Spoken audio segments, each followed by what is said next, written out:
Muy buenas noches, ¿cómo están? Pero muy buenas noches, jornada agradable la de hoy, ya son las 19:01, 16 grados la temperatura actual. ¿Qué tal, Jorgito? ¿Cómo estás? Buenas noches. Buenas noches, Carlos. El saludo también para Julio y para toda nuestra teleaudiencia. Ya estamos listos para informarles y también escuchar los puntos de vista de nuestros televidentes a través de la línea que tenemos habilitada todos los días en este espacio informativo. Y también queremos saber su opinión, sus consultas, también pueden hacerlo a través del 0985-625-000 a partir de este momento. Bueno, terrible el caso de esta chica que salió corriendo. Hay videos cada vez más esclarecedores de cómo aconteció. Sí. Vamos a comentar eso también con Jorge, porque es un tema del día, no solamente del día. Ya hace unos días que viene el comentario con referencia a esto. Bueno, ¿qué tal, Julio? ¿Cómo estás? Buenas noches. Hola, Carlos. ¿Cómo te va? Un abrazo fuerte. Caracas 0, Libertad 0. Primer tiempo, Copa Libertadores de América se está disputando en este momento. Igualmente juega General Caballero de Juan León Mallorquín contra Independiente de Avellaneda de Argentina. Vamos a ver qué pasa en ese compromiso, porque hay amenazas de por medio entre las barras del equipo argentino. Y también, tema importante del día, el comisario Eliseo Gaona de Eventos Deportivos de la Policía Nacional solicita a la APF y a la Conmebol que los partidos de Copa Libertadores y campeonato local entre Olimpia y Cerro Porteño se disputen sin público visitante. De eso también les vamos a hablar. Pues eso va a ser para comentario también, ¿eh? Sí, señor. El tema de que sin público. Bueno, vamos a hablar un poquito de algunas noticias importantes. Hoy vamos a tener convocado aquí la gente del Tribunal Superior de Justicia Electoral. Si la gente quiere hacer consultas con referencia a eso, está habilitado nuestro número de mensajes, porque hoy vamos a hablar de todo, el tema de la inscripción, de los años, sí, hasta qué año, cómo, o sea, bueno, todo traslados, eso. Traslados. Traslado y después los movimientos, cuánto tienen que tener y todo ese tipo de cosas que vamos a muchas dudas que tenían también los televidentes días atrás que enviaban sus mensajes. Sí, así mismo, trasladándolo a la gente del tribunal.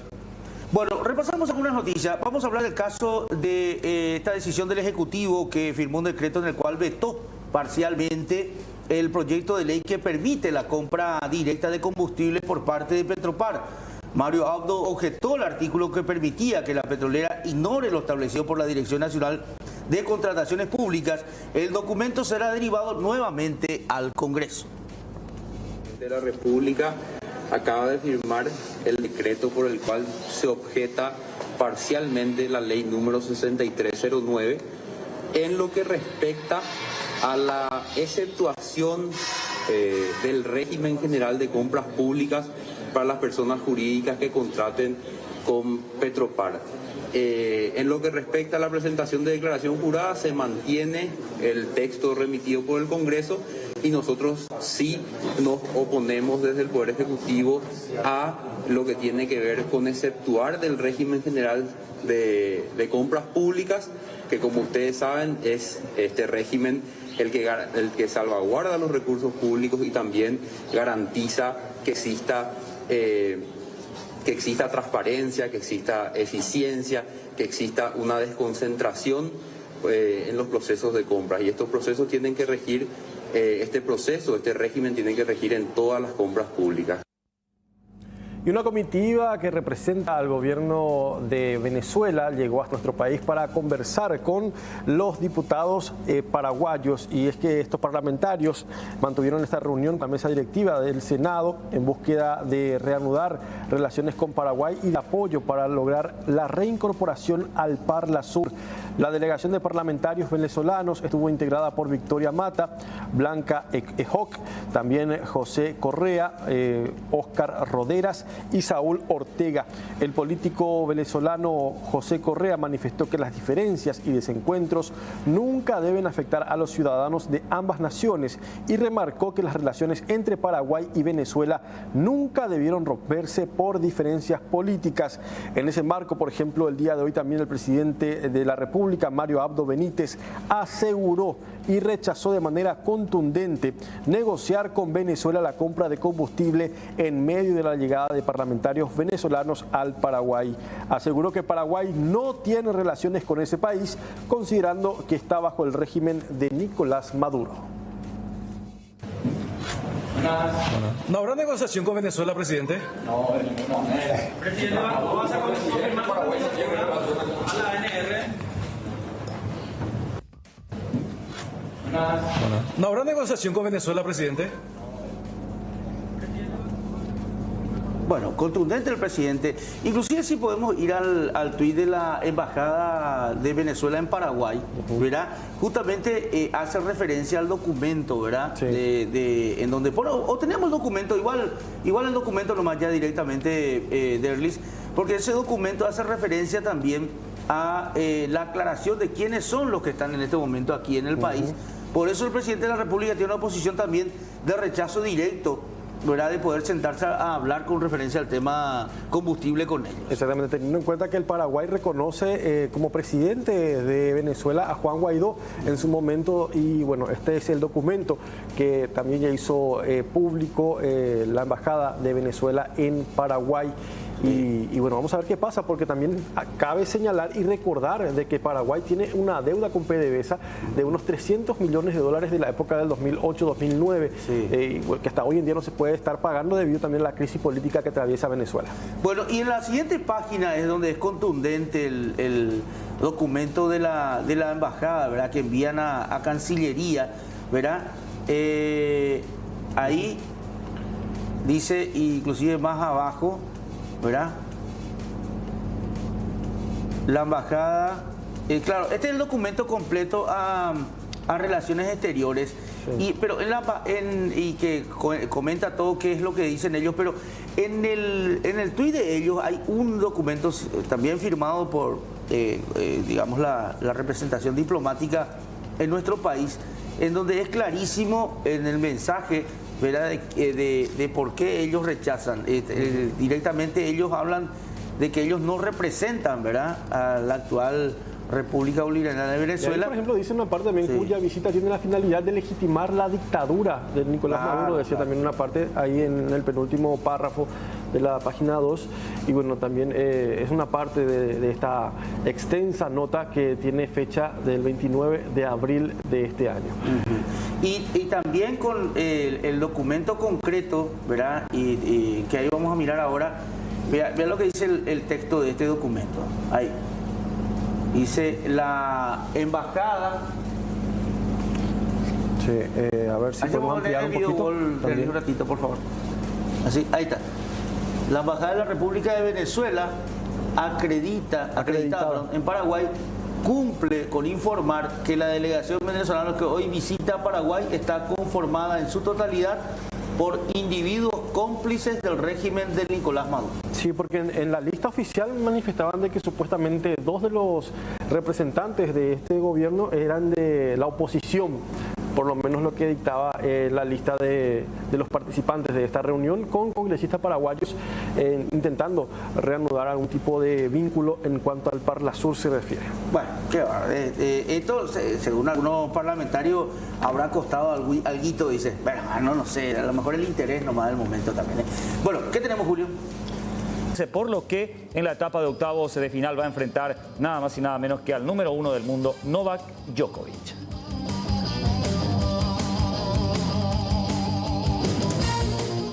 Bueno, y dentro del esquema de las internas de los partidos que van al 18, por más que sea concertación, ustedes saben que entre el llanismo y también lo que tiene que ver con el tema del frainismo hay enfrentamientos.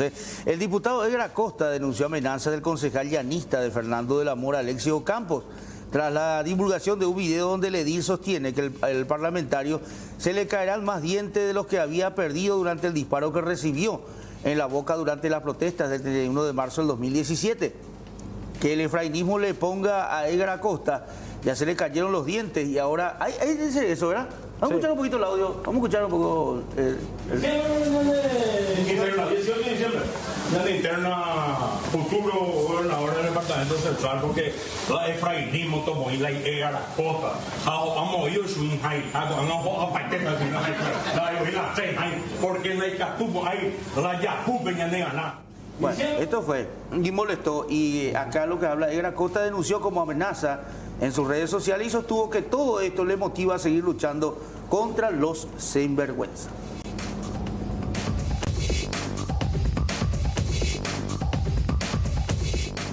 Y tenemos que hablar también acerca de José Luis Chilaver, un reconocido futbolista arquero paraguayo, quien el día de hoy empezó el juicio oral en su contra, quien fue querellado por el presidente de la Conmebol, Alejandro Domínguez, por los delitos de difamación, calumnia e injuria. El dirigente de fútbol se ofendió por una docena de posteos en Twitter que hizo el ex arquero de la selección paraguaya, en los cuales insinuaba que su administración era corrupta, además de publicar fotografías de Domínguez vestido con mameluco de color naranja. El juez Manuel Aguirre es quien deberá dictar sentencia. Y vamos a hablar de Alicia Pedroso. Bueno, primero lo que tiene que ver con esta información también de las informaciones sobre el tema Cucho Cabaña. Alicia Pedroso fue confirmada por el Tribunal de Apelaciones para seguir entendiendo la causa contra Reinaldo Javier Cucho Cabaña y todos los demás procesados a consecuencia del operativo Berilo. Con esta determinación de segunda instancia, el expediente podrá ser remitido a la Fiscalía General del Estado para que presente el escrito conclusivo junto con todas las pruebas del caso, siempre y cuando se presenten nuevos incidentes dilatorios.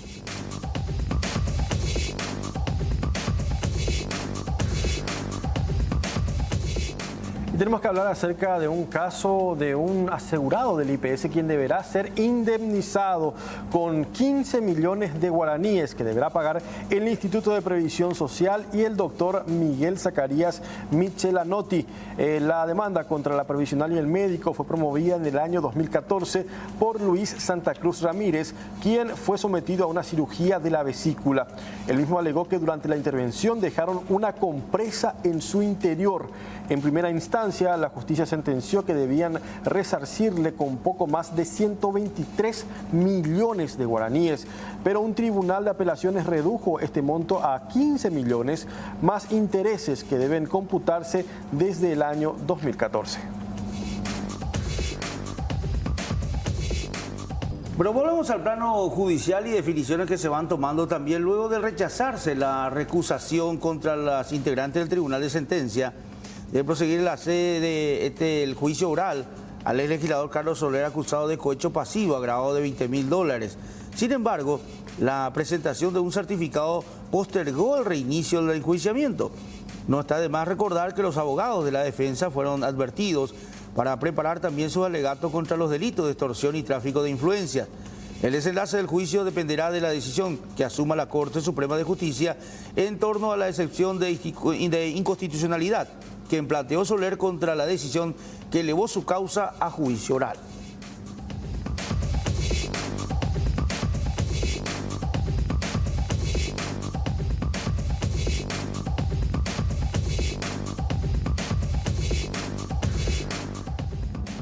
Y hablamos también acerca del caso de Oscar Denis, ex vicepresidente de la República, desaparecido hace más de 600 días. Y es que Beatriz Denis, hija de Oscar Denis, cuestionaba la labor de la FTC para resolver el secuestro de su padre, que repetimos, lleva más de 600 días en manos de la banda terrorista del norte.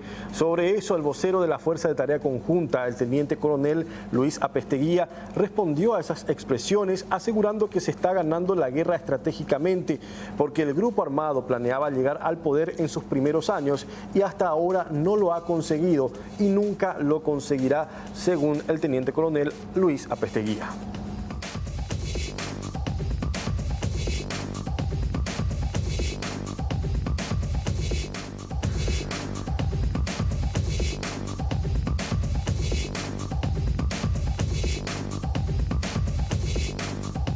Bueno, y para los que pensaban que este tema de ultranza paró, no, esto sigue y siguen las investigaciones también. Ustedes recordarán que semanas anteriores hablamos inclusive de algunos allanamientos. Bueno, ¿de qué hablamos ahora? Como anticipo jurisdiccional de prueba, se realizó el microaspirado de helicópteros y avionetas que fueron incautados en el marco del mega operativo internacional a ultranza Paraguay. En total, 10 aeronaves pasaron por el llamado también narcoaspirado. Estuvieron los fiscales antidrogas encabezados por Denis Park y los abogados de la defensa y la Defensoría Pública. El microaspirado es, para los que, bueno, acá está la explicación, es un análisis antidrogas que se realiza para buscar restos de drogas en cualquier superficie. En este caso, para confirmar o descartar que las aeronaves incautadas sirvieron en algún momento para transportar estupefacientes. También estuvo presente la jueza penal de garantía, Rosarito Montanía, en uno de los hangares del Aeropuerto Internacional Silvio Pettirossi. Entonces me imagino que va a tener el resultado en algunos días de este operativo que se hizo también para saber si estas naves incautadas dentro del operativo Ultranza quedan todavía restos de la droga.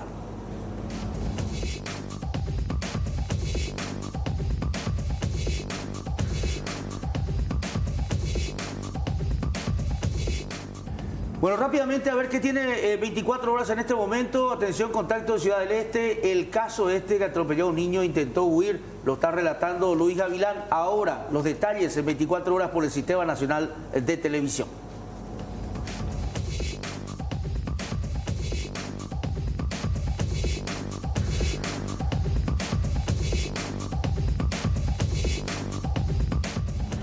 Tenemos que hablar también acerca de los casos de inseguridad, esta vez incluso en la sede de una municipalidad. Desconocidos violentaron la puerta trasera de la municipalidad de la localidad de Tavapú. Removieron todos los objetos de la oficina y finalmente se alzaron con una computadora y hojas de cheques. El hecho se produjo en horas de la madrugada de este martes y según la denuncia realizada ante la subcomisaría 39, los objetos hurtados serían una computadora portátil de la marca HP con todos sus accesorios, una hoja de cheque del banco Bancop por valor de 317.000 guaraníes y otra del banco Interfisa por el monto de 1.850.000 guaraníes, esto en la zona de Tavapú.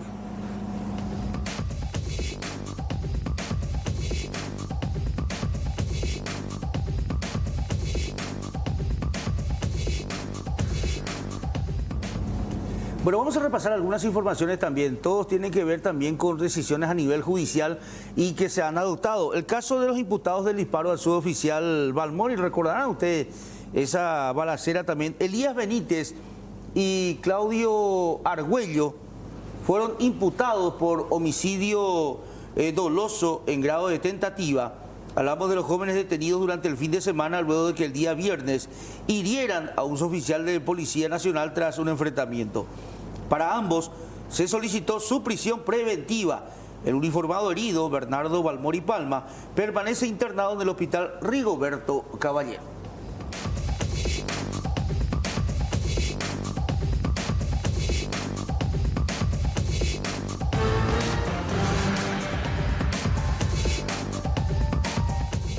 Y hablamos también acerca de la liberación de unos extranjeros quienes estaban siendo investigados por una causa en nuestro país.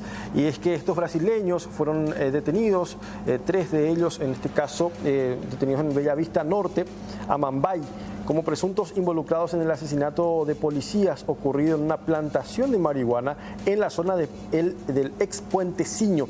Los sospechosos fueron indagados por la policía por el hecho punible de reducción, ya que el vehículo en el que viajaba era de dudoso origen, además de que 2 de los brasileños demorados no tenían documentos en regla. Luego fueron remitidos a Concepción, donde se les indagó sobre el asesinato de los uniformados.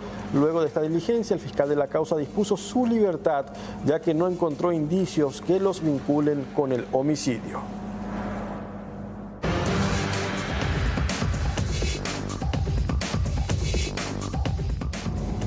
Hay muchísima gente que ya está enviando mensajes y mientras vemos nuestra placa de los presidenciales, los candidatos al menos, los que figuran, los que están en marcha. Bueno, ahí entre estos está Luis Petengil, que no sabemos finalmente, pero hasta que nos digan no definitivamente y no se hable más y ya que no quiere saber más nada, sí. Bueno, que seguramente la próxima semana podemos llamarle a él para preguntarle, porque hasta ahora falta todavía unos meses. Pero, por ejemplo, hay preguntas, ¿por qué las preguntas que aparecen en este momento tienen que ver con el tema electoral? Porque vamos a conversar con Carlos María Huetí en minutitos nada más.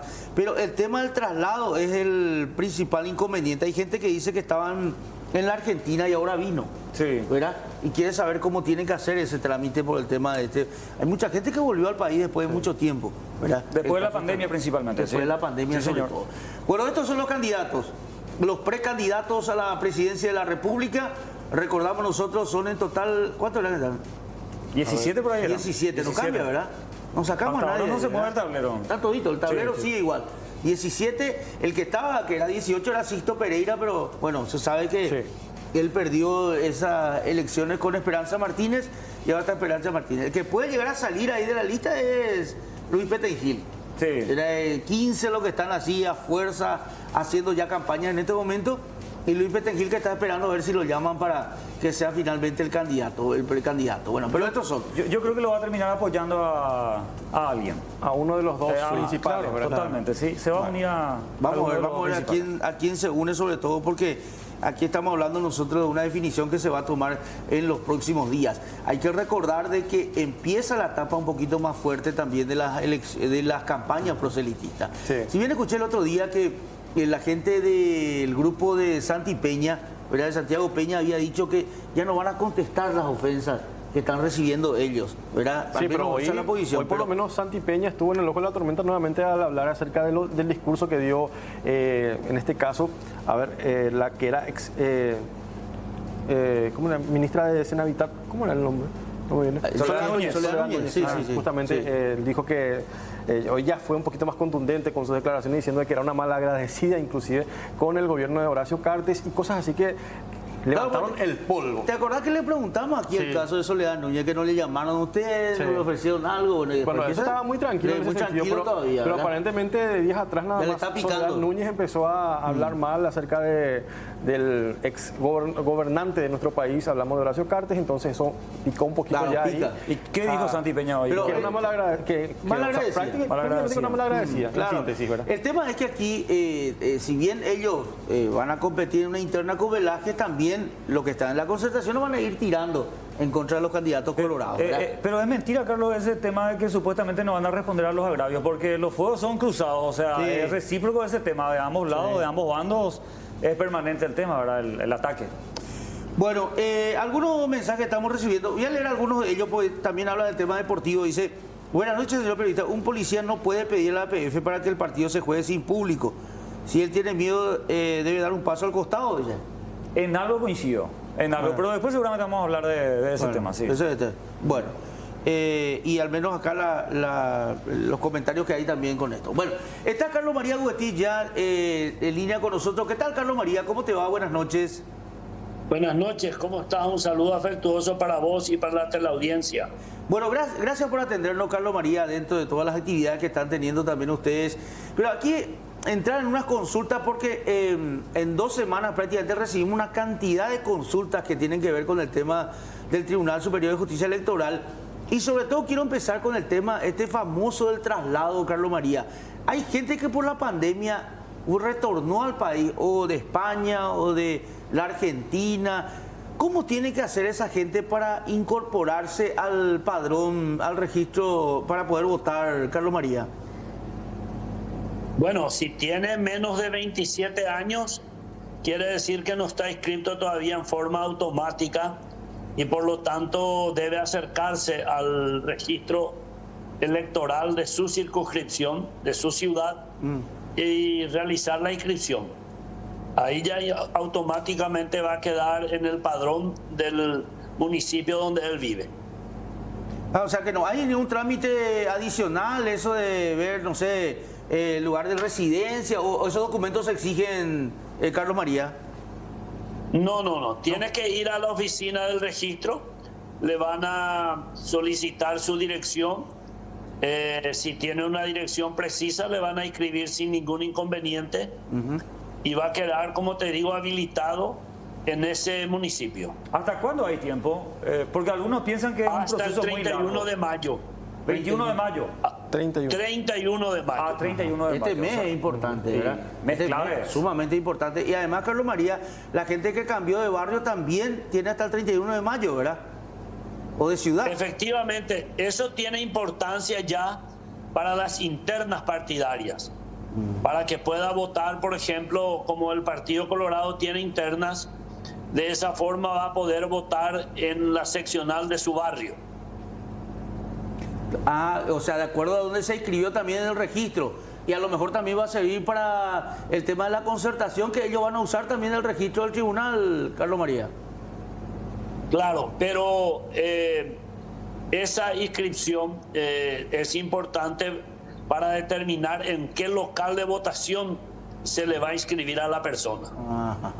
Lo mismo también hace la gente que pasa, por ejemplo, no sé, salió de Fernando de la Mora o salió de Encarnación y viene a Asunción, por ejemplo. También tiene que hacer ese traslado, esa inscripción. Sí, efectivamente tiene que hacer ese traslado y realizar una nueva inscripción. Eso hace que inmediatamente quede registrado en el padrón donde se inscribió e inmediatamente queda borrado de la ciudad donde él estaba inscrito. Eso es importante también aclarar, entonces, o sea, vos no tenés que hacer en tu ciudad anterior ninguna gestión, solamente en donde venís a inscribirte y eso ya automáticamente hace que se borre en otro lugar. Así mismo, tal cual. Vos nada más que tenés que acercarte al registro de la ciudad donde en este momento estás viviendo y el sistema automáticamente te va a borrar del lugar donde estabas anteriormente. No se necesita ningún otro requisito, como por ejemplo vida y residencia, cosas así que normalmente... vida y residencia, algún tipo de documento no se necesita para poder hacer ese traslado de localidad de residencia para poder votar. Ese derecho tienen los inscriptores cuando tienen dudas sobre la declaración del elector. Cuando la persona viene a inscribirse y no tiene una dirección precisa o de repente da una dirección que evidentemente no corresponde o no puede señalar correctamente, entonces el funcionario, si tiene duda respecto a la declaración del elector, está autorizado para pedirle su vida y residencia. Bueno, y Carlos María, acá ¿sabes por qué surge esta consulta? Por el tema de la multa, que seguramente, bueno, mucha gente reacciona y dice, ¿verdad? Y una de las preguntas que también hacen es, Carlos María, ¿hasta cuántos años lo que es obligación votar? Bueno, vos tenés hasta los 75 años, estás obligado a votar. Ahora, hasta este momento, esa multa todavía es inocua, porque aun cuando con la ley todavía no aprobada, el hecho de no votar no hace ningún efecto negativo en vos, porque si no pagas la multa no pasa nada. Ahora, si la Cámara de Diputados se aviene a aprobar la modificación establecida por la Cámara de Senadores, donde establece algunas penalidades por no pagar la multa, ahí sí sería preocupante ya para la gente, porque va a tener que o votar o justificar su falta de votación. Y ahí viene sobre todo el tema de la justificación. Y acá hablamos nosotros, Carlos María, y el análisis tuyo de cómo vos ves la situación. Esto de poner esta multa va a permitir una mayor presencia de electorado. ¿Cambia algo el panorama de lo que se tiene habitualmente en unas elecciones, Carlos María?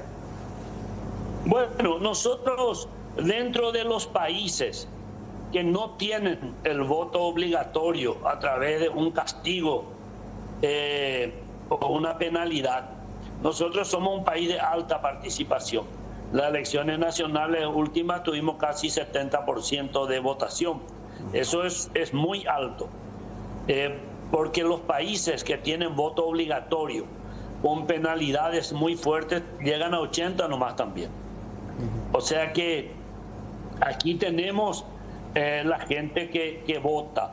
El hecho de que haya una multa establecida en la ley y que se determine que la justicia electoral sea la institución encargada de cobrar la multa, pero que no establece ninguna penalidad, simplemente va a ser una poesía, porque nadie va a pagar la multa.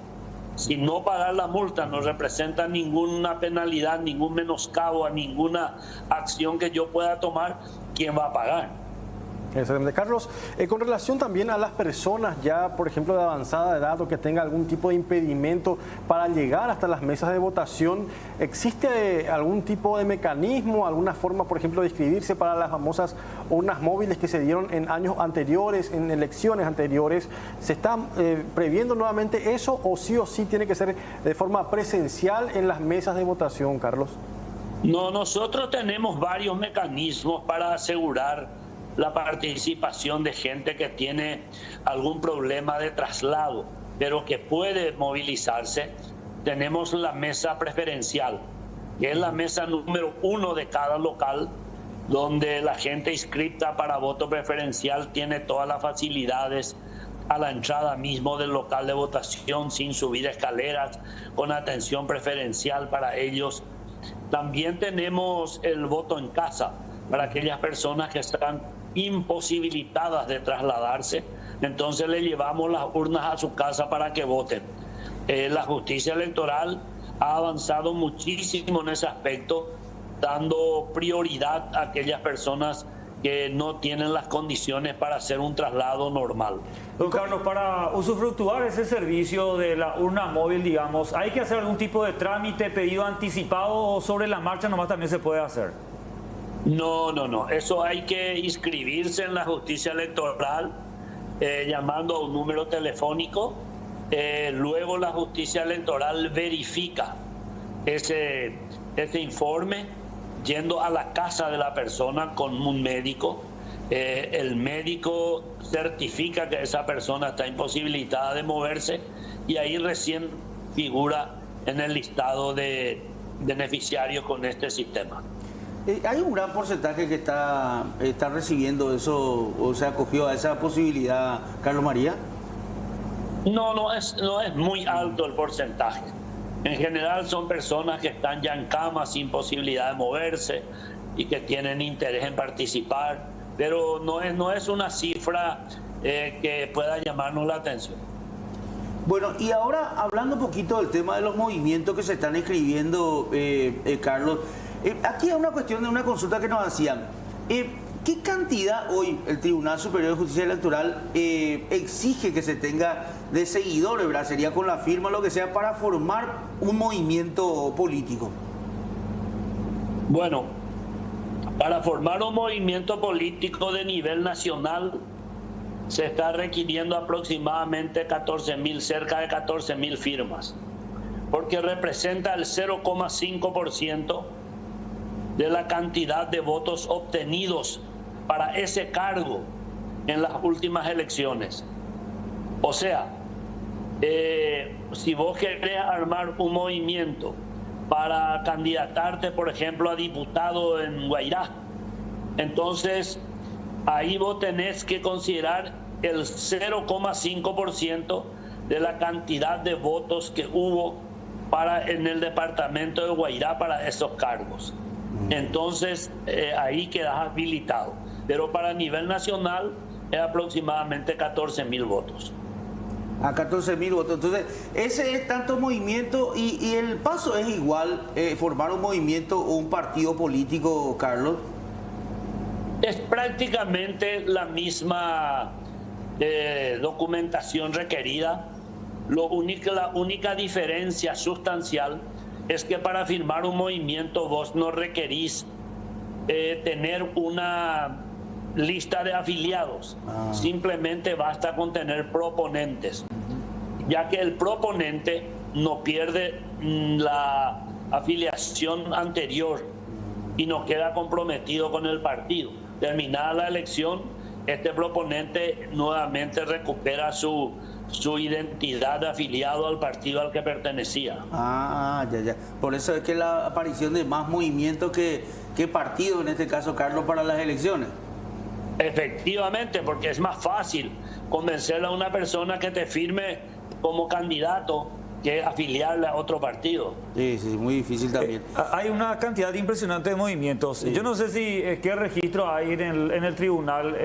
¿Cuántos movimientos actualmente hay, don Carlos? Muchísimos. Bueno, todavía no tenemos porque hay tiempo todavía hasta el 11 de junio para aprobar movimientos. Ahí recién vamos a saber realmente cuántos son, ¿verdad? Pero partidos políticos aprobados hasta la fecha hay 29. Y seguramente estarán en trámite otros cuantos que el 11 de, como te decía, el 11 de junio vamos a tener la confirmación. Y este tema de la concertación, se habló mucho de que ellos van a usar el padrón del registro electoral, ¿verdad? Para poder tener esa y sacar a los que figuran dentro del padrón del Partido Colorado. O sea, una cosa que están ellos por implementar con un tribunal electoral independiente. ¿Esto tiene que tener un registro paralelo o diferente ante el tribunal si es que la concertación aglutina todos estos movimientos y partidos, Carlos? Bueno, si la concertación decide utilizar el padrón nacional, seguramente se enfrentará a un juicio emanado del Partido Colorado, que ya en la vez anterior no permitió que sus afiliados formen parte del padrón de la concertación. Y esto puede volver a ocurrir. Y en aquella oportunidad la justicia electoral le dio la razón al Partido Colorado y no permitió que los afiliados al Partido Colorado figuren en el padrón de la concertación. Entonces, la posibilidad mayor es que no se permita de nuevo, a no ser que los integrantes del tribunal tengan otro criterio. Claro, pero entonces, ¿se puede hacer una depuración? Pregunto esto, Carlos María, si es técnicamente posible, porque las veces que hablamos con la gente de la concentración dice que van a usar la única posibilidad que tienen es tener una claridad con ese registro, pero sacar a los afiliados del Partido Colorado, hacer ese trabajo de depurar. Y bueno, nos llevaría media hora de trabajo. Pero se puede entonces. Claro. Nosotros tenemos listado afiliados colorados al registro cívico permanente, le restamos los afiliados colorados y está el padrón de la concertación. Pero eso sí se permitiría, entonces no había problema entonces.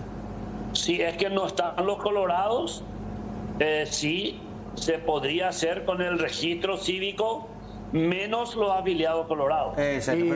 Sí. Carlos, ¿y los colorados que quieran participar también de la concertación, qué pasa con ellos? Y bueno, si podría haber un plazo para inscribirse, entonces yo creo que el partido ya no puede protestar, porque si la voluntad de la persona es participar de la concertación a través de una solicitud escrita y fehaciente, yo creo que puede participar. Sí, pueden participar. Y después el Partido Colorado le echa del partido. Sí, lo que ocurre sí, así va a pasar también, eso. Ahora, Carlos, otra de las consultas que nos hacían mucha gente también es, bueno, automáticamente a los 18 se está inscribiendo ya. O sea, cumplir 18 ya está. Esto significó, y pregunto yo, el aumento de la cantidad de jóvenes, me imagino, inscritos en el padrón. ¿Hoy a cuánto llegan los jóvenes, Carlos María? Bueno, los que se inscribieron en forma automática son 990.000, hasta casi 1 millón. Muchísimo. Y esto representa el 21% del padrón a estas alturas, ¿verdad? Los que tienen 27 hasta 27, 28 años. Representa el 21% del padrón. Cada vez van a ir ingresando más jóvenes al padrón y lógicamente van a ir engrosando el padrón, y cada año también va a disminuir el porcentaje de participación, porque los jóvenes son la franja etaria que menos participación tiene. Claro, pero es la franja dominante también, ¿no, Carlos? No, o sea, es la franja mayoritaria en el padrón actualmente. Sí, es mayoritaria en teoría, pero en la práctica no, porque de los que se inscriben en forma automática en las últimas elecciones, en una participó el 24,3%, 1 de cada 4, y en la siguiente el 30%, 1 de cada 3. En cambio, los que se inscriben en forma personal participaron en casi 71%. ¿El padrón está ahora en cuánto actualmente? 4.890.000 y algo estamos hasta este momento, sin incluir los que se inscribieron ahora desde el 1 de marzo y los que se van a inscribir hasta el 31 de mayo. ¿Y Estos todavía no están ingresados. ¿Y el tema fallecido cómo están manejando actualmente, Carlos María? Y como siempre, nosotros recibimos todos los meses el informe de la dirección del registro civil y vamos excluyendo a todos aquellos que han tenido un certificado de defunción. Ahora, ¿cuál es el problema? Dice, hay muchos muertos, claro. Hay muertos porque la gente que muere en el exterior no tenemos cómo sacarle. La gente que no legalizó y se enterraron por las estancias en un cementerio del interior sin hacer su declaración de fallecimiento, eso nosotros no tenemos cómo sacarle. Don Carlos, una curiosidad, durante la pandemia se habló mucho en las redes sociales principalmente de gente que aparece como fallecida. Se viralizaron varios mensajes, reclamos de gente que aparece como fallecida. En ese caso, por ejemplo, ¿qué se hace? ¿O qué pasa? ¿O qué hay que hacer? Mira, en estos 27 años que yo estoy en la justicia electoral, una sola persona hasta hoy apareció diciendo yo estoy figurando como fallecido, pero estoy vivo. Y tenía razón. Pero después son denuncias que nunca llegan a concretarse a través de un reclamo efectivo a la justicia electoral. Bueno, otro de los temas, Carlos, tiene que ver con el tema y el análisis, ¿verdad? Estamos haciendo con varios lo que se ha cortado con el tema de la edad para ser candidatos a concejales e intendentes. Y ustedes que tienen experiencia y vos que tenés una asesoría internacional ya con el tema de estos pasos que se están dando, ¿nosotros nos estamos adecuando a lo que dice el mundo o estamos saliendo un poco con el tema de las edades, Carlos? Bueno, yo creo que entre una persona de 22 o de 23 años no creo que haya mucha diferencia de desarrollo mental ni siquiera de formación del carácter, ¿verdad? Yo creo que es casi inocua esa situación y sería bueno darle oportunidad a los más jóvenes a que se candidaten y si tienen la preferencia popular que ocupen los cargos de relevancia, ¿verdad? Que la gente considere importante otorgarles.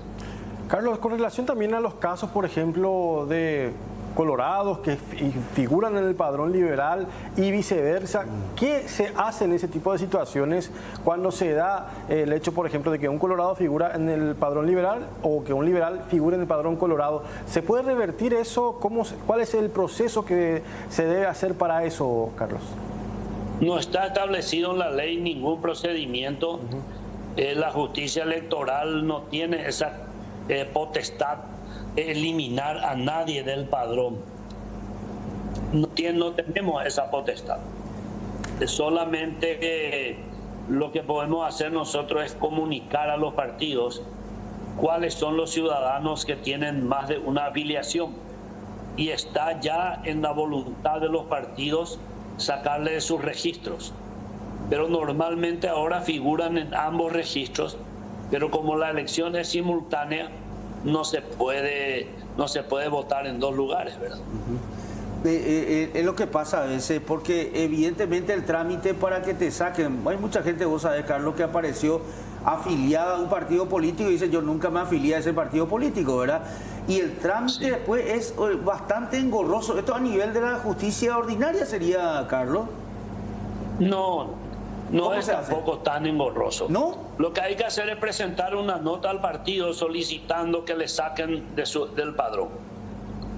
Y si no te sacan en un tiempo prudencial, presentarse un habeas data ante el juzgado electoral correspondiente y solicitas que el partido te saque y el juez ordena al partido que se le excluya a esa persona.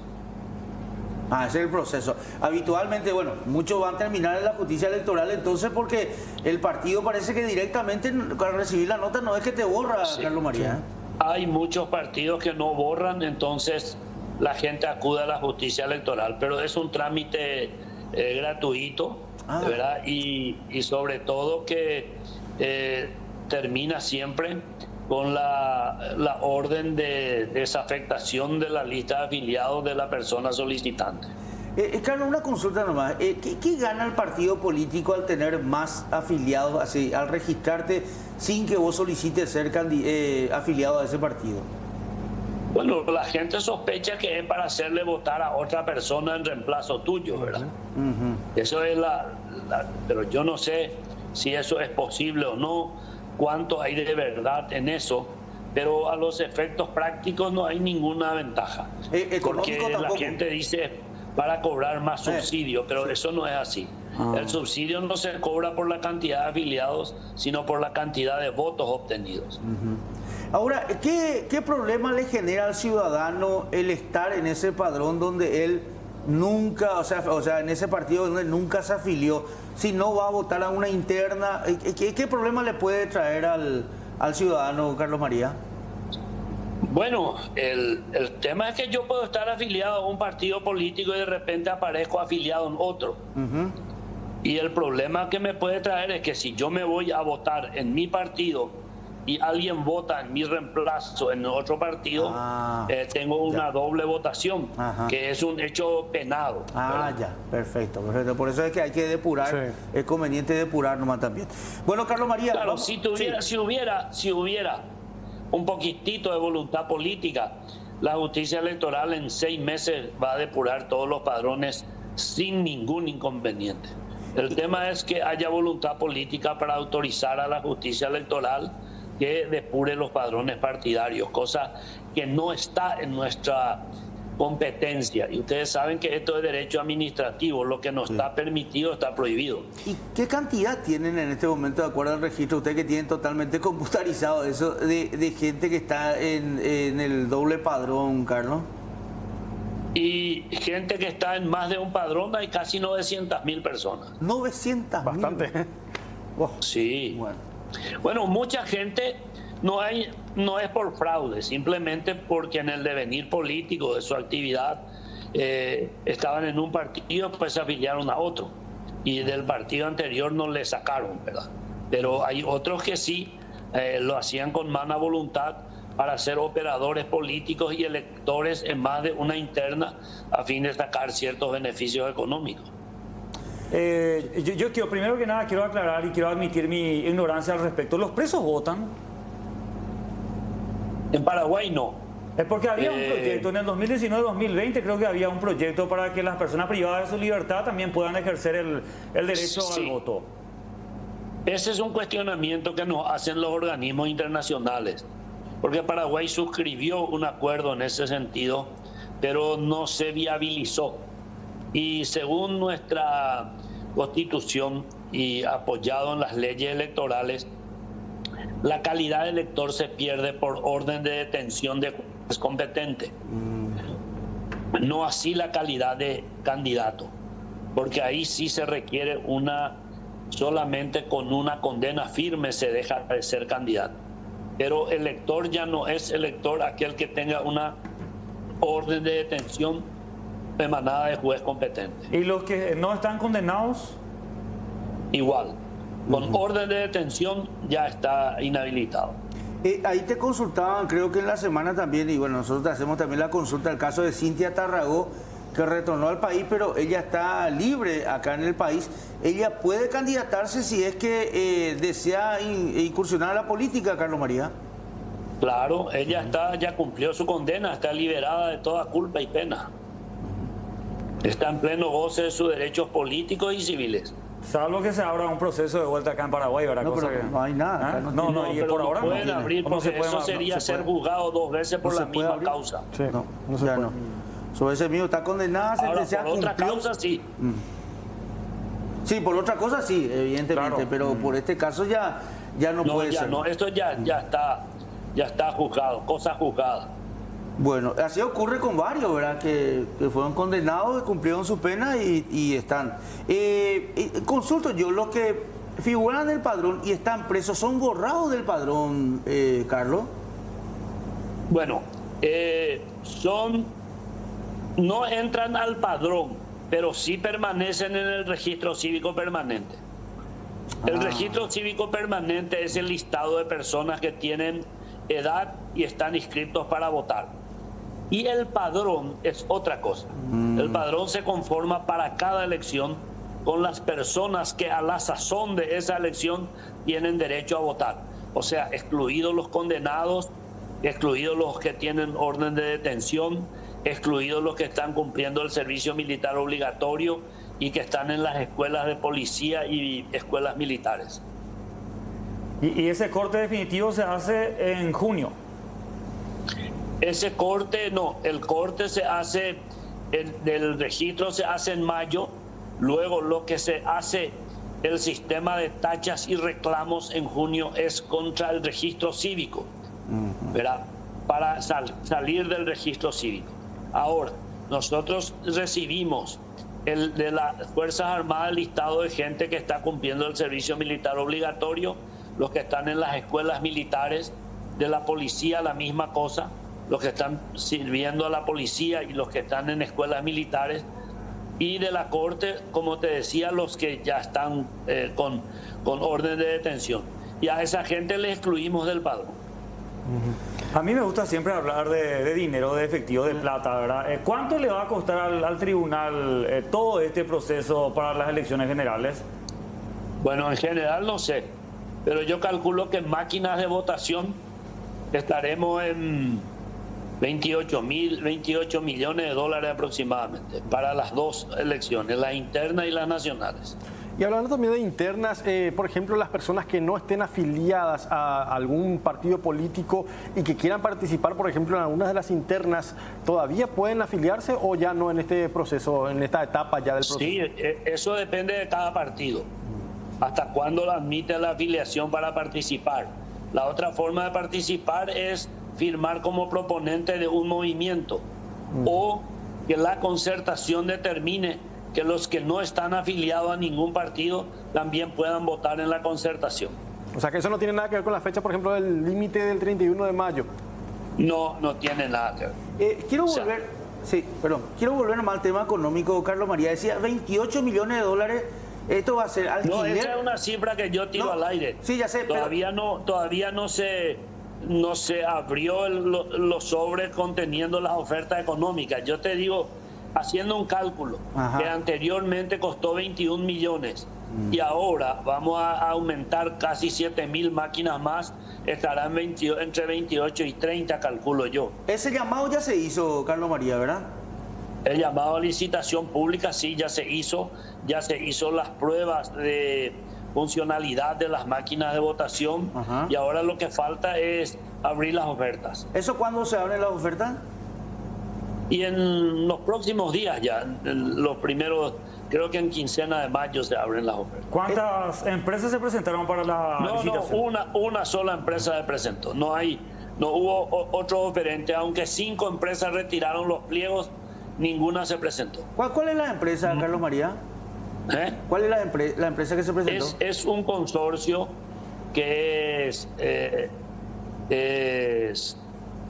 entre una empresa argentina que es MSA y una empresa paraguaya, ¿verdad? Y ellos formaron un consorcio y ahora se agregó otra empresa paraguaya que está formando parte de este consorcio. ¿La fabricación de dónde? ¿Dónde fabrican estas urnas?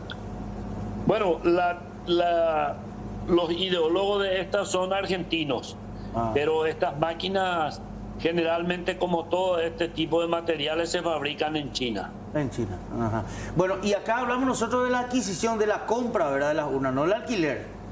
No, estamos hablando de alquiler de urnas. De alquiler. La justicia electoral entiende que la compra no es beneficiosa para nosotros. Bueno, las máquinas representan muy poca diferencia en favor de las próximas elecciones, porque mantener esas máquinas tiene un costo muy importante. Estas máquinas hay que mantener en lugares refrigerados. Para eso necesitamos salones muy grandes con refrigeración. Hay que custodiarlas, hay que recargar permanentemente las baterías, hay que hacerle mantenimiento y cada 5 años sufre un grado de obsolescencia muy importante que hace que para ningún país sea beneficioso comprar las máquinas. Bueno, la pregunta que me hace acá es ¿dónde funciona el juzgado electoral para solicitar el habeas data? ¿Ahí en el tribunal? En el tribunal, en la justicia electoral mismo, Eusebio Ayala y Santa Cruz de la Sierra. Vos sabés que hay muchísima gente, Carlos, que está hablando con el tema de la inscripción sin que ellos se hayan afiliado, ¿verdad? Mucha gente que apareció su nombre. Sí, tenemos conocimiento de eso. Pero nosotros siempre recibimos quejas. ¿Por qué si a mí me falsificaron la firma tengo que hacer esto? Y bueno, es igual que te roban un auto, ¿qué culpa tenés? Pero tenés que hacer los trámites. Cuando te falsifican un cheque, tenés que hacer miles de trámites también. Sí. O sea, alguien falsificó una firma y le inscribió a otra persona en un partido. Y bueno, hay que hacer únicamente esa incomodidad de presentar una nota para salir. Porque automáticamente la justicia electoral no puede adivinar que alguien falsificó la firma para anularte sin ningún trámite. Pregunto nomás, yo no sé si es factible, si podría eventualmente hacerse eso, algún tipo de sanción de parte del tribunal a algunos partidos que por ahí son reincidentes en este tipo de denuncias, que falsifican firmas, uno aparece de repente. Hay sanciones, ¿verdad? No, difícil sancionar al partido porque el problema es que también el partido puede verse sorprendido en su buena fe. Ingresa a la comisión del partido X una solicitud de afiliación. ¿Cómo ese partido sabe que esa firma está falsificada? ¿Verdad? Se la acepta y bueno, resulta que algún irresponsable falsificó una firma. Entonces, ¿qué podemos hacer? Ese tema es más que nosotros pasamos a la fiscalía, pero nunca tiene consecuencias reales. Claro, pero el sistema entonces es muy vulnerable y el único que sufre al final es la persona que se ve afectada, ¿verdad? Así mismo. Sí, claro. Así mismo. El sistema es vulnerable. No hay otra palabra que la describa. Es vulnerable porque la afiliación no se hace ante escribano, simplemente es una firma donde solicita la persona. Y bueno, si alguien falsifica la firma, muy difícilmente se va a poder determinar. Y acá me dice, en la ANR me dijeron que aceptaban mi renuncia, pero que no me sacaban de su padrón por si me arrepentía. Bueno, eso ya es un sistema sui generis. Sí. Carlos María, muchísimas gracias por tu tiempo, muy amable. Cuando guste, hasta luego. Gracias, Carlos María Gubetti, entonces, y esta, aclaración sobre el tema electoral. Hay muchísimas cosas que va a preguntar en el transcurso, que avance esto, los meses van avanzando, ahí vamos a tener más consultas sobre esto. Bueno, pausa y volvemos. Bueno, son las 20 con 8 minutos, ya son las 20 con 8, 16 grados la temperatura. Hay mucha gente que, aclarando este tema, va a recurrir al... Recordamos que el tribunal, la justicia electoral está sobre Eusebio Ayala, ¿verdad? En ese lugar donde tienen que ir a solicitar el habeas data. El juzgado electoral está ahí. Sí. Hay mucha gente que dice que no sabía cómo hacer y ahora le van a ir al lugar porque, evidentemente, si vos figurás en un padrón, pero vos sos liberal, por ejemplo, figurando en el padrón Colorado, tenés que ir a eliminar, porque si vos votás en las internas liberales y después alguien usó tu nombre por ahí para votar en la interna colorada, vos sos el que está en falta. Sí. Que es lo que parece que... Podría crearte problemas porque eso está prohibido, según lo que nos explicamos. Sí. Y bueno, lastimosamente mucha gente tenía en cuenta de que supuestamente era un proceso muy complicado y todo eso, pero ahora finalmente nos explican de que no es tan complicado como parecía y que finalmente uno tiene que llegar a un acuerdo con el partido. En caso de no hacerlo, finalmente recurrir a la justicia electoral que te da este habeas. ¿Cómo se sabe si uno está figurando en el padrón de un partido? Y los partidos Colorado, liberales, tienen su padrón en su página web. Sí. Y ahí vos revisas. Tu número de cédula pones automáticamente, ¿te salta o no? Te salta si es que vos estás ahí. Jorge.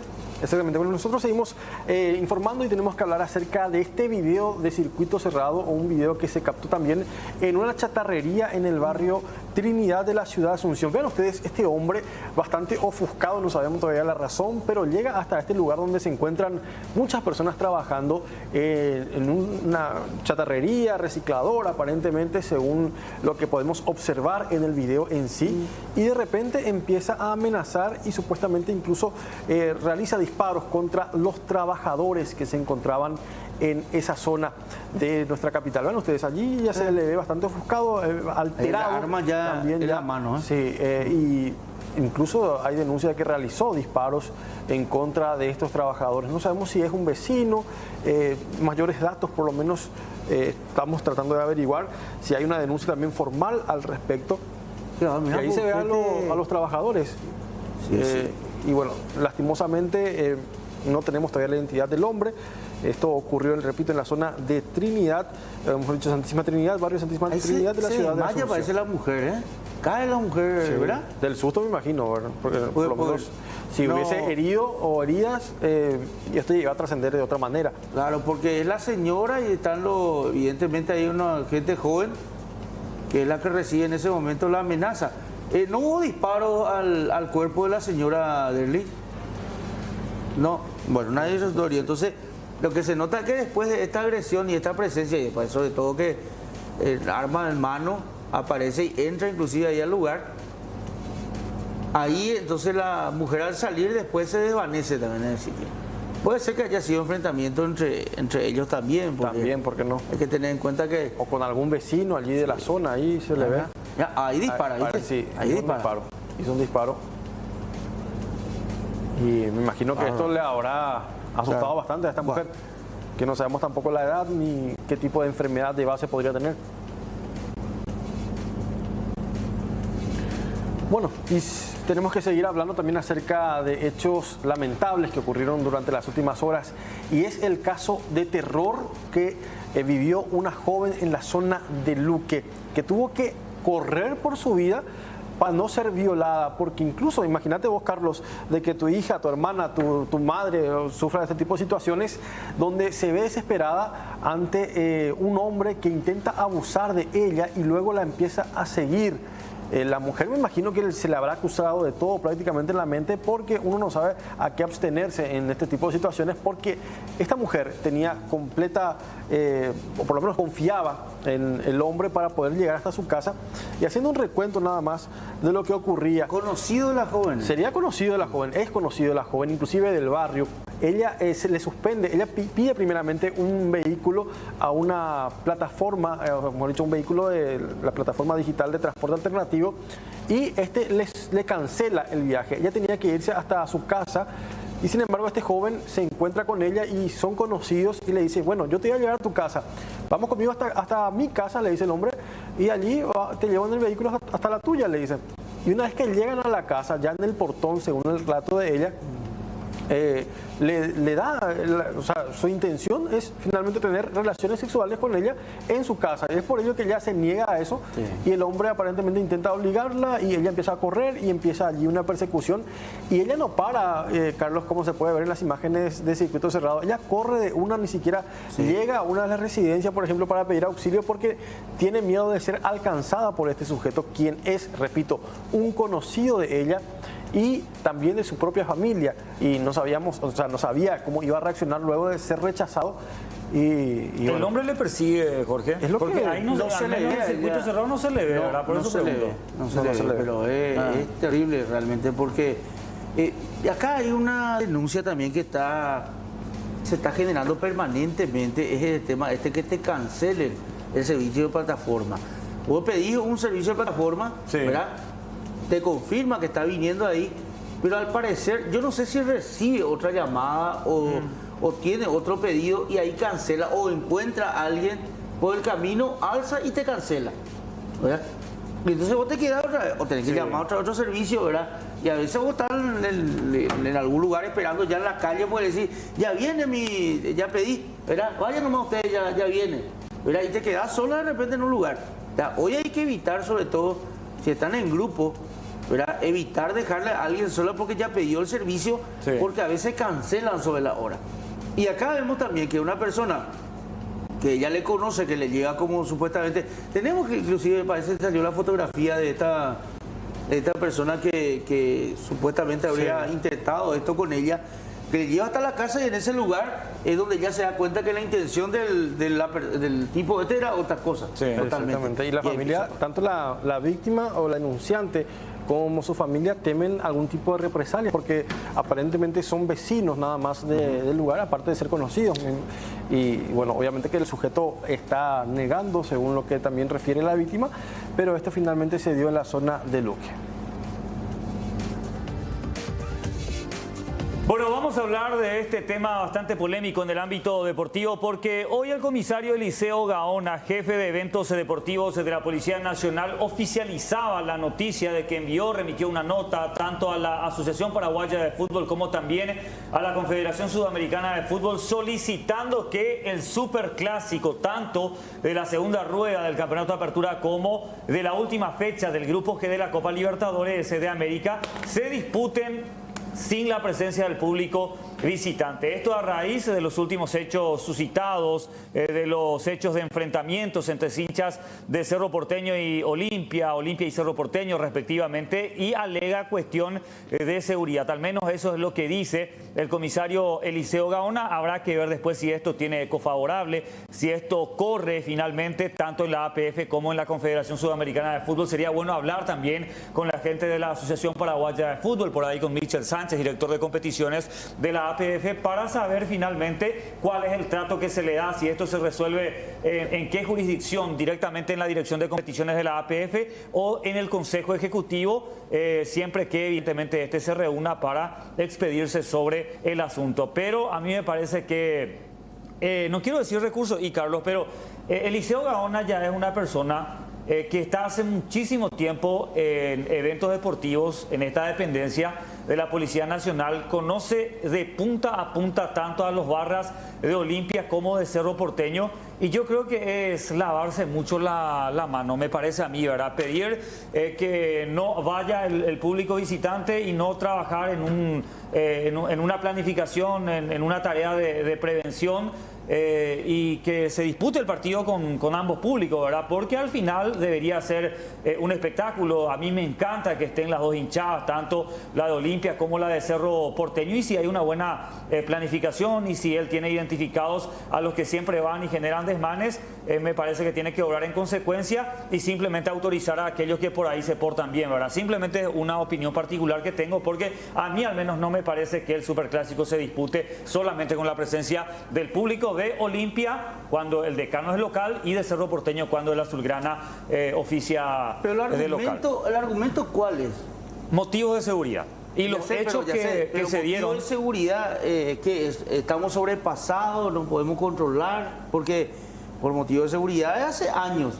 Claro. Hace años estamos con el tema del motivo de seguridad. Totalmente. Sí, siempre hubo enfrentamiento en la calle, un montón de cosas. Lo que él alega es el tema de la crispación que hay después del ataque de la barra de Cerro Porteño a la sede social del Club Olimpia la semana pasada, después del partido copero del Ciclón contra Colón de Santa Fe, y la represalia que hubo de parte de un sector de la barra de Olimpia en Lambaré contra hinchas de Cerro Porteño. Algo ¿verdad? concreto ahora entonces. Y claro, eso es lo que alega él, esos dos hechos puntuales. Permanente.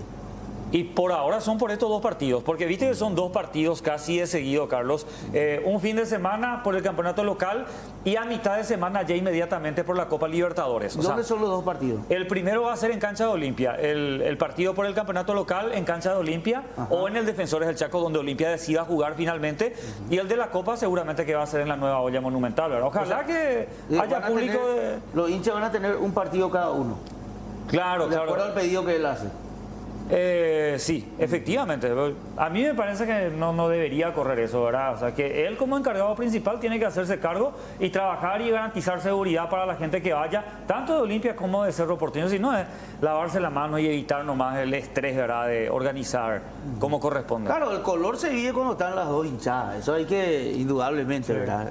Ahora, también hay que ver un poquito la cantidad de gente que va con una intención totalmente distinta, Julio, ¿verdad? Son los barras, Carlos. O sea, los No barras todos los que... tampoco, no todos. Hay No todos, delincuentes. sí. Yo no le diría barras, porque los barras van y alientan y están ahí y son fuertes de los dos clubes, de todos los clubes, pero están los delincuentes metidos ahí. Y no son muchos, Carlos, son 50, 100 de cada hinchada de Cerro Porteño, de Olimpia. Ellos saben perfectamente quiénes son los que van y arman siempre quilombo, ¿verdad? Por utilizar un término bien, bien directo, ¿verdad? Coloquial. Yo creo que tiene que, en todo caso, obrar en consecuencia, suspender a los violentos y terminó la historia, ¿verdad? De hecho, cuando Olimpia es local, le cede menos entradas a Cerro Porteño y eso facilita un poquitito la cuestión. Y la misma cosa a Cerro Porteño, ¿verdad? Le cede solamente un sector de la nueva olla monumental, es decir, va en un porcentaje muy inferior. ¿Cuándo se define esto? En la nota se metió hoy, hay que ver la APF cuando trata y si le da eco favorable o no, ¿verdad? A ver. Y tenemos que hablar también acerca de una situación terrible que se dio en la zona de Canindeyú, donde se encontró este vehículo y en su interior 2 cadáveres totalmente calcinados, Carlos, y eso es lo que sorprende inclusive hasta el propio médico forense, que dice que por lo menos científicamente era imposible, fueron sus palabras, de poder identificar los 2 cuerpos que se encontraban en el habitáculo de este vehículo, un Toyota Premio, que se quemó por completo y 2 personas en su interior. Ya inclusive algunos medios de la zona de Canindeyú, esto ocurría en la zona de Villa Gatemí, ya hablan de que estas personas podrían, estos 2 fallecidos podrían ser Eva Marisa Sosa Camposano, de 21 años, domiciliada en el barrio industrial de Curuguatí, y Rafael Ramón Maidana, de 21 años, domiciliado en Presidente Franco, Alto Paraná. Esto ya según los datos de la Policía Nacional que está manejando, porque repito, según el médico forense es prácticamente imposible de forma científica identificar a estas 2 personas fallecidas en el habitáculo de este vehículo, pero los datos que dio por lo menos la chapa del vehículo en sí están dando resultados aparentemente, ya que estas 2 personas que acabo de mencionar se encuentran desaparecidas y aparentemente una de ellas sería el propietario del vehículo incinerado.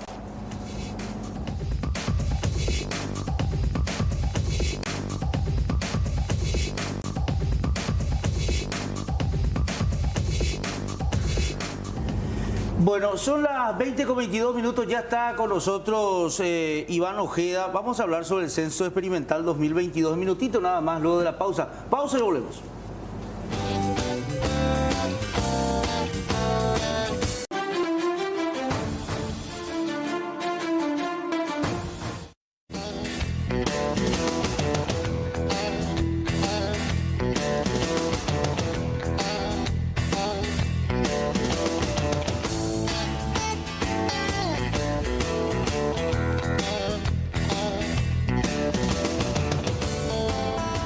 Bueno, son las 20:28. Hablábamos nosotros del tema del censo experimental y hay muchas cosas para consultar. Ya está en línea con nosotros y le agradecemos muchísimo, ¿verdad?, por el contacto a Iván Ojeda, director nacional del INE, sobre este censo experimental. ¿Qué tal, Iván? ¿Cómo te va? Buenas noches. Muy buenas noches, Carlos, Jorge, Julio. Un saludo cordial a toda la audiencia también. Bueno, y Iván, comentanos un poquito, ¿en qué consiste este censo experimental? O sea, esto no se va a llevar a cabo en todo el país. Para explicar un poquitito nomás, porque la gente dice, censo 2022, bueno, a la pucha, tenemos que prepararnos, pero ¿cómo es este tema del censo experimental? Sí, muchas gracias. Estamos preparando el censo de la década que se va a hacer en el transcurso del año 2022. Pero el censo experimental que se va a realizar el próximo día 7 de mayo en Lambaré, o sea, no todo Lambaré, también 11 barrios de Lambaré y el distrito de 25 de diciembre, departamento de San Pedro, busca probar la metodología de cada una de las etapas del proceso censal, cómo está funcionando nuestro reclutamiento, la capacitación, la percepción de la gente también con respecto a las preguntas, la carga, el procesamiento de la información, todo el sistema de logística. Entonces, vamos a hacer un simulacro, vamos a hacer una prueba de lo que sería el día D del censo propiamente dicho. Elegimos los dos distritos por sus características urbanas y rurales y porque tienen la representatividad de todos los niveles socioeconómicos que se estudian en demografía. Claro, nosotros hablamos, ¿el último censo en qué año se hizo, Iván? 2012. 2012, bueno, tenemos el del censo de la década. ¿Y el 2022 qué fecha aproximadamente se va a llevar a cabo el censo?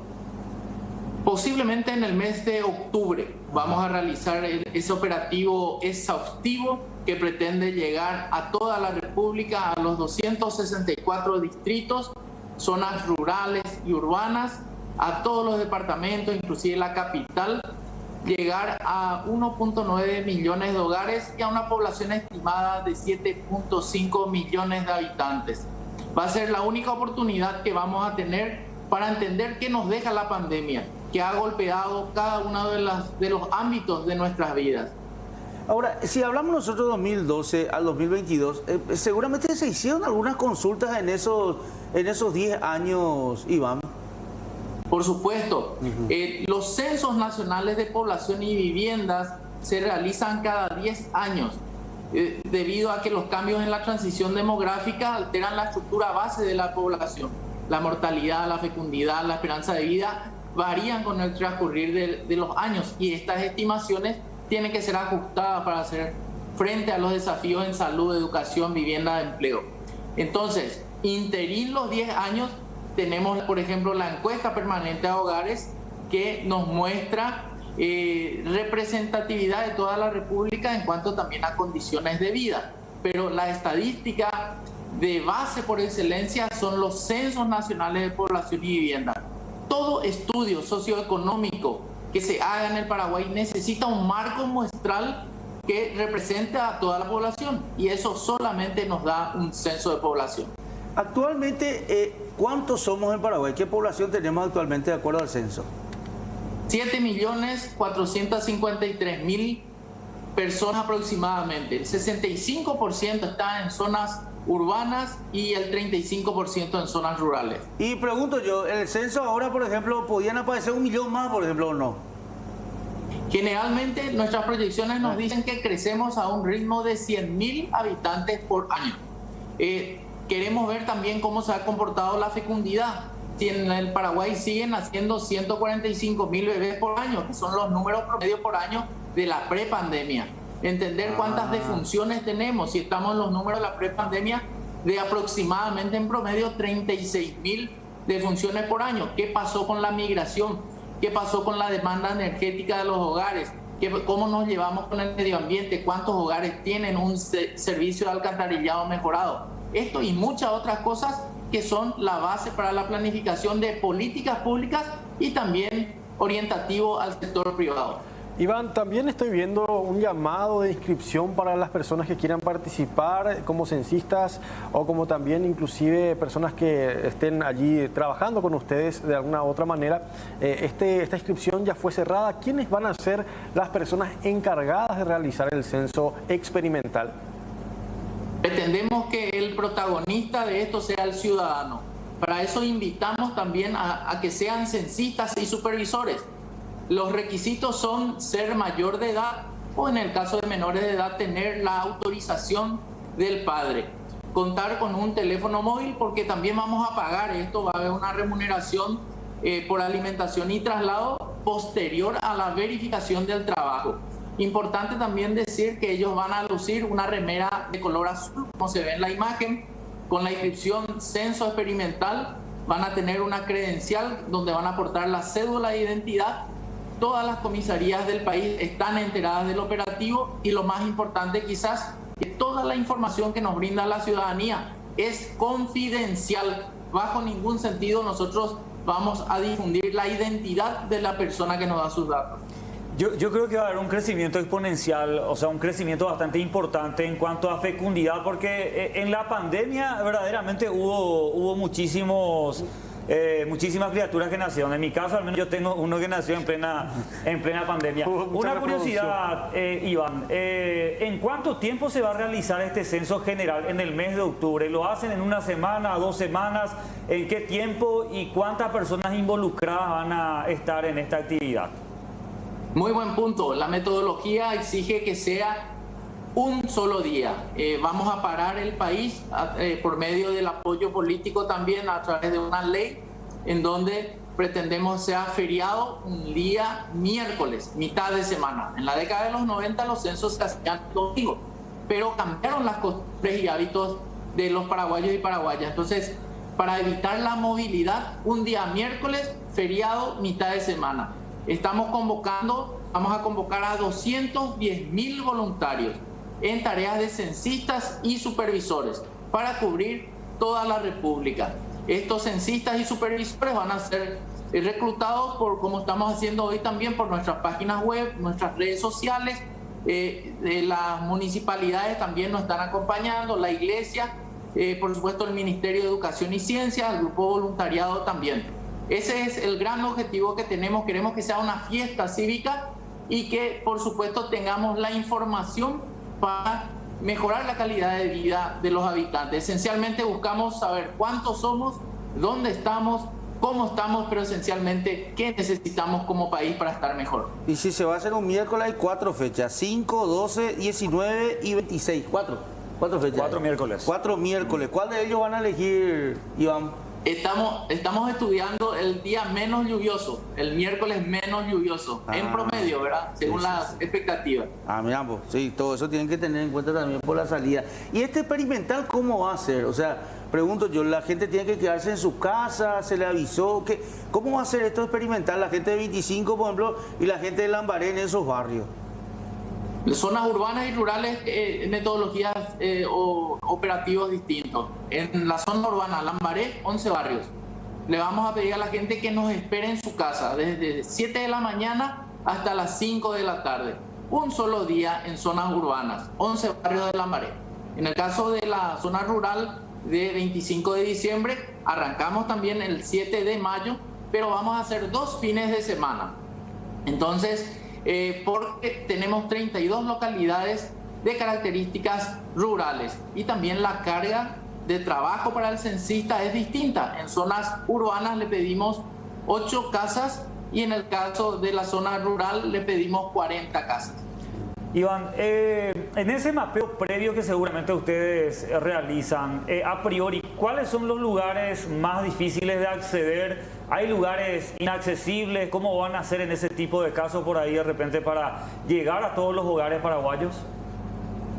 Y en el caso de los establecimientos, ganaderos, estancias, estamos articulando con los gremios para que nos faciliten también en zonas donde son muy anegadas o muy complicadas. Pedimos también la ayuda de los referentes de la zona para que nos abran las puertas, para que faciliten la comunicación. Y en zonas donde puede ser considerada más o menos segura, también tenemos el acompañamiento de los órganos de seguridad para brindar la seguridad necesaria tanto a nuestro compañero de trabajo como a la familia que va a ser censada. La entrevista no va a durar más de 40 minutos por hogar. Iván, los datos que van a estar recabando ya en este censo experimental van a ser ya tenidos en cuenta para el censo nacional o solamente será para un muestreo. Estos datos, ¿para qué podrían servir a más de la prueba que se va a estar realizando con los censistas y también los supervisores? Sí, vamos a llegar 2 veces al distrito de Lambaré y al de 25 de diciembre. Entonces ellos van a tener una super información. Entonces vamos a volver a llegar en el mes de octubre y en esta ocasión con el censo experimental lo que buscamos es experimentar, hacer una simulación del operativo para encontrar errores, aciertos y hacer las correcciones o validar lo que está bien hecho. Entonces este va a ser el abordaje que vamos a tener. ¿Para qué sirve un censo? Sirve para sentar las bases de un país del futuro. Vamos a tener información para planificar, por ejemplo, los royalties son distribuidos a partir del Ministerio de Hacienda por los datos de población. El Ministerio de Educación, de Salud, hace su planificación anual en base a nuestros datos de población. Utiliza nuestra cartografía también. El Ministerio de la Vivienda va a tener la estimación del déficit habitacional, cuantitativo o cualitativo. Hoy sabemos que en el Paraguay hay 3.7 millones de personas que son parte de la fuerza de trabajo en el Paraguay, pero entender cuál es su capacitación, dónde están, cuáles son los polos de desarrollo, solamente un censo nos va a dar. Dicen que la riqueza de información que da un censo a nivel desagregado, a nivel granular, es para las políticas públicas lo que en un momento fue el microscopio para la biología. Es fundamental que entendamos qué necesitamos como país para vivir mejor y que los tomadores de decisión tengan esa información necesaria, y el sector privado también. Una empresa que se quiera abrir, una empresa que quiere expandirse, necesita datos, necesita información para tomar decisiones. ¿Cuánto es la población rural que tenemos actualmente y la urbana? 65% de la población es urbana y 35% es rural. Muchos países de la región ya están en 90 urbana y 10 rural. Nosotros todavía tenemos una población importante en la zona rural. ¿Y esos números van a variar mucho en este censo general? Es justamente lo que vamos a medir. Vamos a tener la precisión exacta. Bueno, por último, yo pues siempre aclaro, soy periodista deportivo, ahora meto nomás mi cuchara de repente. Está pues el tema de que Cerro Porteño es la mitad más uno. 1941, si no estoy transcordado, revista El Golero creo que había hecho un censo, una especie de encuesta a nivel nacional, y había ganado Cerro Porteño lejos. Capli en el 2016, Francisco Capli, dijo que Cerro ya no es más la mitad más uno, que ahora es Olimpia. Entonces no podemos hacer ahí un anexo ahí de qué clubes son, entonces vamos a saber bien. Ese club no se pregunta, la duda, ¿verdad? Sí, no, pero no preguntan ese en el censo, ¿verdad? O preguntan. No, pero sí se sabe. Cerro es la mitad más uno y Olimpia son más de 4. Dependiendo de quién sea. Depende de quién sea el director del INE. Bueno, gracias, Iván, un abrazo. Un placer. Gracias por darle la importancia necesaria a un censo, a ser difusores de la estadística también oficial, y yo me pongo a disposición de ustedes cuando necesiten, con mucho gusto. Gracias, Iván Ojeda, director del INE, entonces, este censo experimental que se va a llevar a cabo este fin de semana. Exactamente, en la zona de La Pared, y 25 de diciembre. Pausa y volvemos.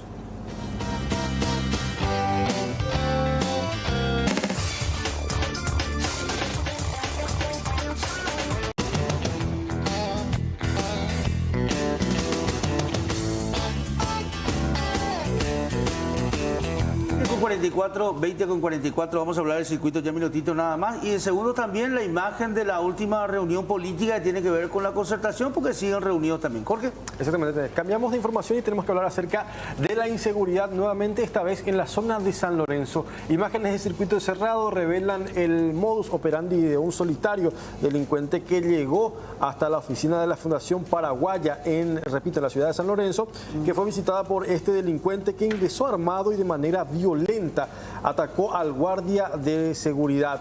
Mientras el hombre se encargaba de reducir a los funcionarios, su compañero lo esperaba afuera del local sobre una motocicleta para huir tras el atraco. Delincuentes se llevaron más de 30 millones de guaraníes. Allí se observa al momento de la llegada de este sujeto, quien de manera rápida llegó al lugar y redujo a los funcionarios, primeramente al guardia y luego a los funcionarios, para llevarse la suma de más de 30 millones de guaraníes, mientras que su cómplice lo esperaba fuera del local para poder huir a bordo de una motocicleta. Esto, evidentemente, ahí está, ahí el forcejeo. Sí. Ahí se da el forcejeo con el guardia. Llega el guardia, o sea, llega el delincuente. El guardia le abre la puerta inclusive. Le pregunta y ahí empuja. Sí, ahí ya le empuja, no le da oportunidad al guardia de poder reaccionar, de poder, por lo menos, me imagino que tendrá su arma reglamentaria o algo así. Ahí ya no había forma de evitar este hecho, lastimosamente. Afortunadamente no se registraron personas gravemente heridas, ni tampoco decesos, pero sí una pérdida de 30, más de 30 millones de reduce al guardia y después a otros funcionarios también. No, según lo que él empieza a golpear, sí. Y después sale él ahí con la mochila, con los más de 30 millones, y lo espera el cómplice para huir. Esta es otra toma. Sí, esa es otra toma, y se ve algunos funcionarios que se encuentran en el sitio. El local está cerrado, llaveado. Ahí se anda, claro, no, está llaveado porque se nota que el guardia llavea, y ahí se nota las chicas ahí al costado, ¿verdad? Retrocede. Ahí le da un culatazo al guardia, y ahí le tira al piso. Sí, bastante violento el sujeto. Y ahí aparentemente él ya conoce dónde se encuentra el dinero y va hacia ese sector para llevarse el dinero en efectivo, que repito, son más de 30 millones de guaraníes según lo denunciado ante la Policía Nacional. Fue todo bastante rápido, aparentemente este delincuente manejaba información exacta de dónde mismo se encontraba el dinero y además el momento del cierre, me imagino, porque teniendo en cuenta de que ya la puerta de acceso se encontraba cerrada y el guardia le abre aparentemente para preguntarle qué es lo que quiere y ahí empieza el forcejeo.